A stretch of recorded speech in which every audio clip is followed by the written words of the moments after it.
Hey guys, in this video I'll show you how to add a Copilot on Expensify. Now the first thing I want you to do is just log in to your dashboard, and then here in the left hand panel you'll see a bunch of options.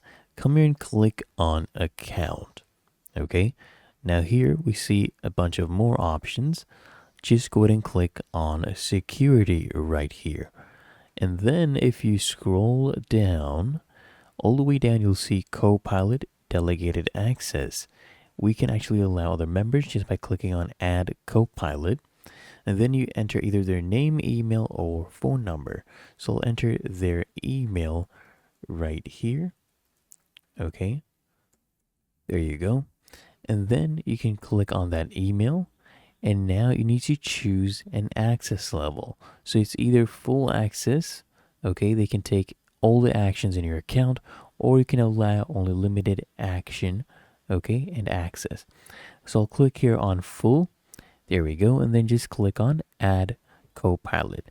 Now what you need to do is go to your email account and get the code and put it in here and click on verify. So I'll just go ahead and copy this code, paste it in here, and there you go.